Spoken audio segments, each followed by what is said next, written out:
In the summer of 1985, the quiet suburban neighborhood of Oakwood Heights, located just outside of Cleveland, Ohio, was about to experience a disturbance that would shatter its peaceful facade.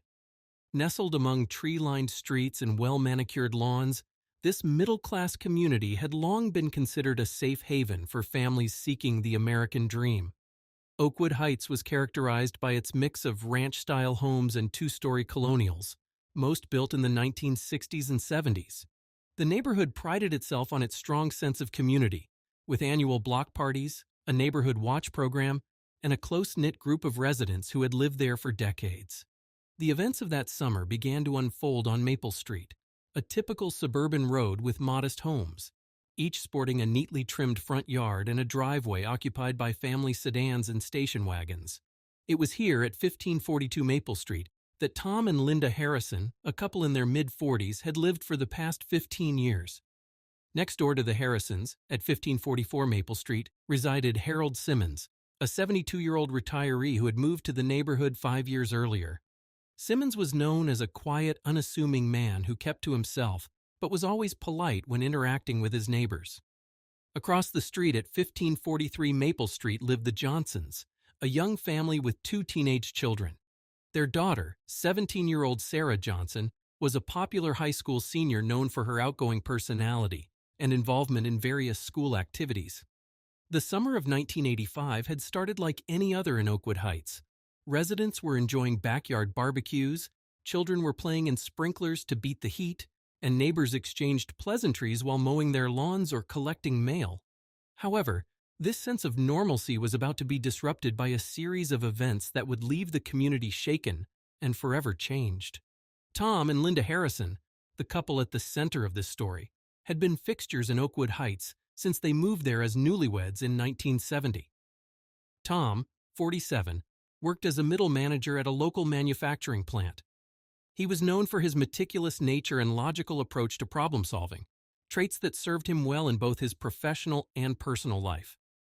Standing at 510 inches with graying brown hair and a trim build maintained by regular jogs around the neighborhood, Tom was well respected by his colleagues and neighbors alike. Linda Harrison, 45, worked part-time as a librarian at the local public library. With her shoulder-length blonde hair and warm smile, she was often described as the more approachable of the pair. Linda had a keen eye for detail and a natural curiosity that sometimes led her to take an interest in the lives of those around her. She was active in the neighborhood book club and often organized community events. The Harrisons had no children of their own, a fact that had drawn some whispered speculation over the years but was generally accepted by their neighbors. They compensated for this by being involved aunt and uncle figures to many of the neighborhood children, including Sarah Johnson.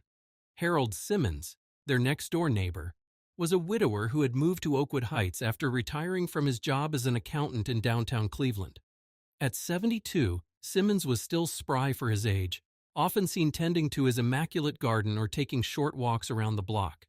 He stood about 57 inches with a slight stoop, had thinning white hair, and wore wire-rimmed glasses. Simmons was polite but reserved, rarely participating in neighborhood activities beyond a cordial nod or brief conversation over the fence. Sarah Johnson, the 17-year-old girl whose disappearance would become the catalyst for the events to follow, was a vivacious teenager with long brown hair and a contagious laugh. Captain of the high school cheerleading squad and an honor roll student, Sarah was well liked by both her peers and the adults in the neighborhood. She had a part-time job at the local ice cream parlor and was often seen jogging or riding her bike around the neighborhood. Sarah's parents, Mike and Karen Johnson, both in their early 40s, were active members of the community. Mike coached the local Little League team, while Karen was involved in the PTA. They had lived in Oakwood Heights for over a decade and were considered the quintessential suburban family. As the summer of 1985 progressed, these individuals would find their lives intersecting in ways they never could have anticipated. The Harrisons, with their observant nature and close relationship with the Johnson family, would soon find themselves at the center of a mystery that would test their relationships, their judgment, and their understanding of the community they thought they knew so well. The events that would lead to the Harrison suspicions began on a warm Tuesday evening in late July. Tom and Linda were enjoying their usual after-dinner routine of sitting on their front porch, sipping iced tea and observing the neighborhood activities. They noticed Sarah Johnson jogging past their house as she often did around 7:30 p.m. "She's certainly dedicated to staying in shape," Tom remarked, checking his watch. "Same time every day." Linda nodded in agreement, then frowned slightly as she noticed their elderly neighbor, Harold Simmons, watching Sarah from his living room window. "Does Harold seem to be paying a lot of attention to Sarah lately?" she asked her husband. Tom shrugged. "He's probably just bored. Not much else to look at around here." The couple thought nothing more of it until 2 days later when Karen Johnson came knocking on their door, visibly distressed. "Have you seen Sarah?" she asked, her voice trembling. "She went for her usual run last night and never came home. We've been up all night looking for her." Tom and Linda exchanged worried glances. They hadn't seen Sarah since her jog 2 evenings prior. As they assured Karen they would keep an eye out and help in any way they could, Linda couldn't shake the memory of Harold Simmons watching the girl from his window. Over the next few days, the neighborhood was in upheaval. Police cars patrolled the streets, and volunteers organized search parties. Flyers with Sarah's photo appeared on every lamppost and store window in Oakwood Heights. The Harrisons participated in the searches and did their best to support the Johnson family. It was during this time that Linda began to notice peculiar behavior from Harold Simmons. While the rest of the neighborhood was in a frenzy of activity, Harold seemed to be keeping an unusually low profile. She observed him peeking out from behind his curtains but rarely leaving the house. One afternoon, as Linda was watering her front garden, she saw Harold emerge from his garage carrying a large, heavy-looking garbage bag. He quickly threw it into the trunk of his car and drove off, returning about an hour later empty-handed. This behavior struck Linda as odd, given that it wasn't the regular garbage collection day. That evening, Linda shared her observations with Tom.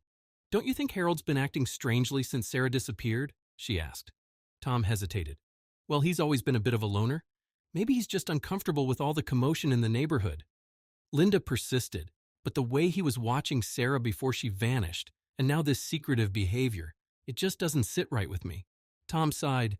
"Linda, we can't start accusing our neighbors based on hunches. Harold's an old man who likes his privacy. It doesn't make him a criminal." Despite Tom's reluctance, the seed of suspicion had been planted. Linda couldn't shake the feeling that there was more to Harold Simmons than met the eye. She began to pay closer attention to his comings and goings, noting any unusual activities. As the days passed and Sarah remained missing, the atmosphere in Oakwood Heights grew increasingly tense. Neighbors who once left their doors unlocked now double-checked their security systems. Parents kept a much closer eye on their children, no longer allowing them to play unsupervised in the streets. The Harrisons found themselves in a moral dilemma. Should they share their suspicions about Harold with the police, potentially subjecting an innocent man to unwarranted scrutiny? Or should they keep quiet and risk overlooking a vital clue in Sarah's disappearance? As the official police investigation seemed to stall, Tom and Linda Harrison decided to take matters into their own hands. They began their unofficial investigation by systematically observing Harold Simmons' daily routines and behaviors. Linda started keeping a detailed log of Harold's activities. She noted the times he left his house, how long he was gone, and any unusual occurrences. Tom, initially skeptical, found himself drawn into his wife's amateur sleuthing. He set up a small camera in their upstairs window, angled to capture the comings and goings at Harold's house. Their efforts quickly revealed a pattern. Harold, who had previously been a creature of habit, now seemed to have erratic schedules. He would leave his house at odd hours, sometimes in the middle of the night, and return with various bags and boxes. One evening, about a week into their surveillance, Tom and Linda observed Harold carrying what appeared to be gardening tools into his basement. This wouldn't have been unusual, except it was nearly midnight. "Why would he be gardening at this hour?" Linda whispered to Tom as they watched from their darkened bedroom window. Tom frowned. "He wouldn't. Something's not right here." The next day, while Harold was out, the Harrisons decided to take a closer look at his property. Under the guise of retrieving a ball that had supposedly gone over the fence, Tom ventured into Harold's backyard. He noticed freshly turned earth near the back of the property, partially hidden by overgrown bushes. When Tom reported this to Linda, her suspicions grew stronger. "We need to tell the police," she insisted. Tom, however, was still hesitant. "We don't have any real evidence, Linda, just a bunch of odd coincidences. We can't go to the police with this. They'll think we're paranoid neighbors or attention seekers."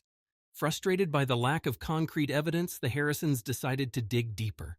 They began reaching out to other neighbors, subtly probing for any information about Harold's past or recent behaviors. Their inquiries led them to Mrs. Peterson, an elderly widow who lived a few houses down.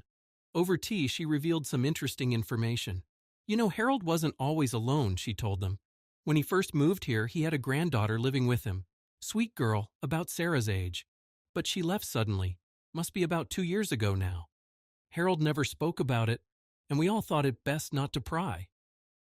This new information sent Tom and Linda's minds racing. Could there be a connection between Harold's granddaughter and Sarah's disappearance? They decided to do some online research, looking for any news articles or public records related to Harold Simmons or his family. Their amateur investigation took a more serious turn when late one night they observed Harold leaving his house with a shovel and a large duffel bag. He drove off in his car, and on an impulse, Tom decided to follow him. Linda, worried but supportive, stayed behind to keep watch on the house. Tom followed Harold's car at a discreet distance, his heart pounding as they left the suburban streets and headed towards a more rural area outside of town. After about 20 minutes of driving, Harold's car turned onto a dirt road leading into a wooded area. Tom parked his car at the entrance of the road and continued on foot, using the moonlight to guide him. As he crept through the woods, Tom could hear the sound of digging. He moved closer, careful not to make any noise. Through the trees, he saw Harold's silhouette, illuminated by a small lantern. The old man was digging a hole, the duffel bag lying ominously beside him. Tom watched in horror, his mind racing with possibilities. Was he witnessing the disposal of evidence? Or worse, was Harold burying a body? Unable to confront Harold alone and afraid of compromising potential evidence, Tom quietly retreated to his car and sped home. When he burst through the door, Linda could see the shock on his face. "What happened?" she asked, her voice filled with concern. Tom, still catching his breath, relayed what he had seen. "We need to call the police," he said firmly. "This has gone beyond neighborhood gossip. Whatever Harold's involved in, it's serious." Linda nodded in agreement, her earlier suspicions now seeming frighteningly real. As Tom reached for the phone to call the authorities, they both realized that their quiet suburban life had taken a turn into territory they never could have imagined. The true nature of their neighbor, and the fate of young Sarah Johnson, was about to be revealed, forever changing the fabric of their community. The morning after Tom's disturbing discovery in the woods, the Harrisons woke up to the sound of police sirens. They rushed to their front window to see several patrol cars parked outside Harold Simmons' house. Officers were escorting Harold handcuffed to one of the vehicles. Tom and Linda exchanged glances, a mix of vindication and dread washing over them. Their call to the police the previous night had set these events in motion, but they were unprepared for the reality of seeing their neighbor arrested. Detective Sarah Reeves, a seasoned investigator with the Cleveland Police Department, arrived at the scene shortly after. She approached the Harrisons' house and knocked on the door. "Mr. and Mrs. Harrison?" she asked as Tom opened the door. "I'm Detective Reeves. I understand you have some information regarding Harold Simmons and the disappearance of Sarah Johnson." The Harrisons invited her in and spent the next hour detailing their observations and suspicions. Detective Reeves listened intently, taking notes and occasionally asking for clarification. "Your information has been invaluable," she told them as she prepared to leave. "We've obtained a search warrant for Mr. Simmons' property based on your tip and some other evidence we've gathered. I'll keep you updated on any developments." Over the next few days, the Harrisons watched as forensic teams combed through Harold's house and yard. They saw officers carrying out boxes of potential evidence and using ground-penetrating radar in the backyard. The neighborhood was abuzz with speculation. Reporters camped out on the street, hoping to catch a glimpse of any activity or interview residents. The Harrisons found themselves avoiding their neighbors' curious glances, feeling a mix of pride and guilt for their role in the investigation. On the third day of the search, there was a flurry of activity at Harold's house. More police cars arrived, and a coroner's van pulled up. Tom and Linda watched in horror as body bags were brought out of the house. Later that evening, Detective Reeves returned to update the Harrisons. "I wanted to inform you personally before the news breaks," she said solemnly. "We've discovered the remains of 2 individuals in Mr. Simmons' basement. One has been identified as Sarah Johnson. The other, Well, we believe it may be his granddaughter, Melissa Simmons, who was reported missing 2 years ago. The detective went on to explain that they had found a hidden room in the basement, carefully concealed behind a false wall. Inside, they discovered evidence linking Harold to not only Sarah's disappearance, but also to several other missing persons cases in the area over the past decade. We've also searched the wooded area where Mr. Harrison saw Mr. Simmons digging, Detective Reeves continued. We found several shallow graves containing personal effects of other missing individuals.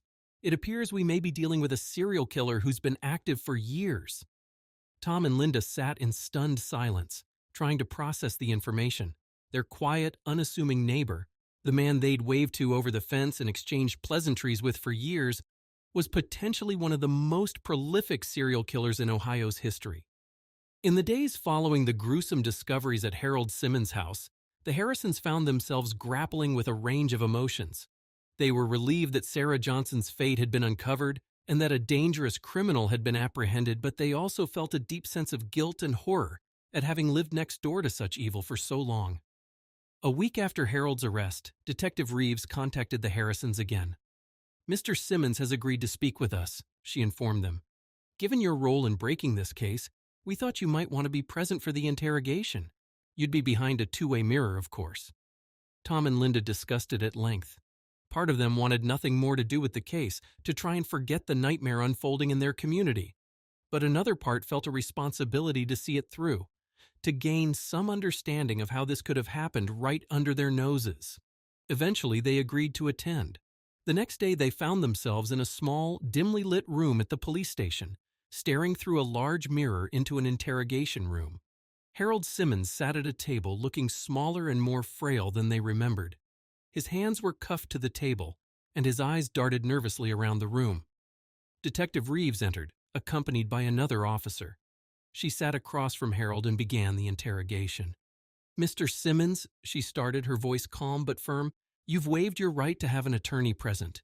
Is that still your wish?" Harold nodded slowly. "Yes," he said, his voice barely above a whisper. I want to confess to all of it."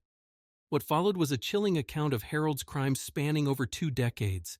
He spoke in a detached manner, as if recounting events that had happened to someone else. He detailed how he had lured young women and girls to his home, usually under the pretense of needing help with a task or offering them a job. "It started with Melissa," he said, referring to his granddaughter. "She came to live with me after her parents died. I couldn't control myself. After that, I couldn't stop." Tom felt Linda's hand gripping his tightly as they listened.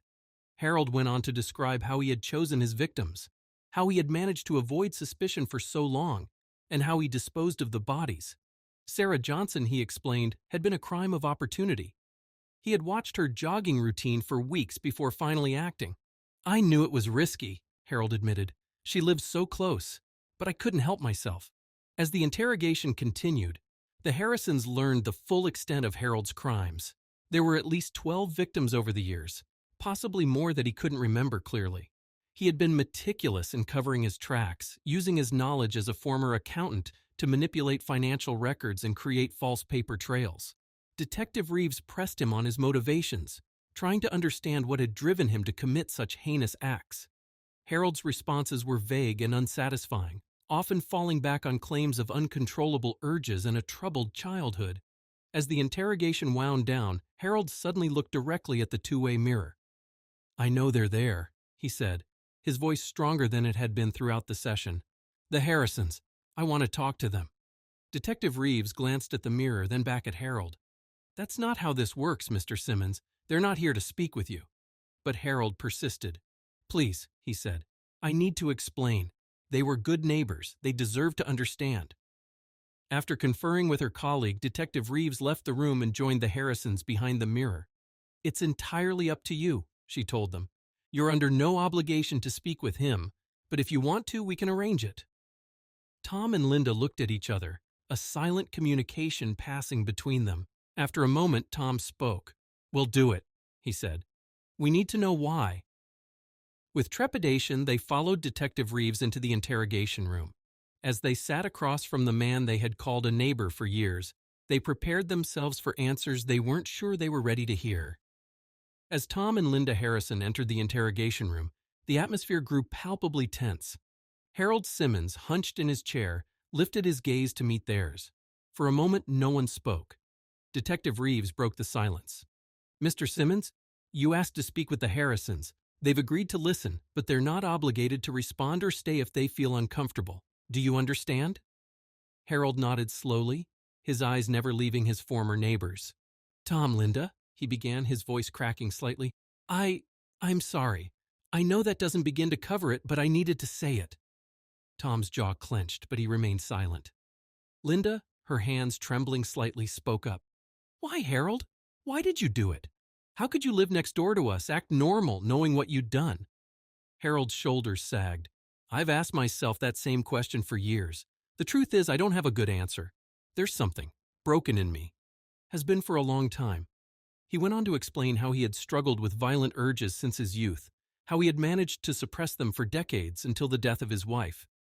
"After she was gone, there was nothing holding me back anymore," he admitted. As Harold continued his explanation, Detective Reeves observed the Harrisons closely. Tom's face remained impassive, but his clenched fists betrayed his inner turmoil. Linda alternated between looks of horror and pity. "Sarah wasn't planned," Harold said, his voice barely above a whisper. "I'd been watching her, yes, but I hadn't intended. It was impulsive.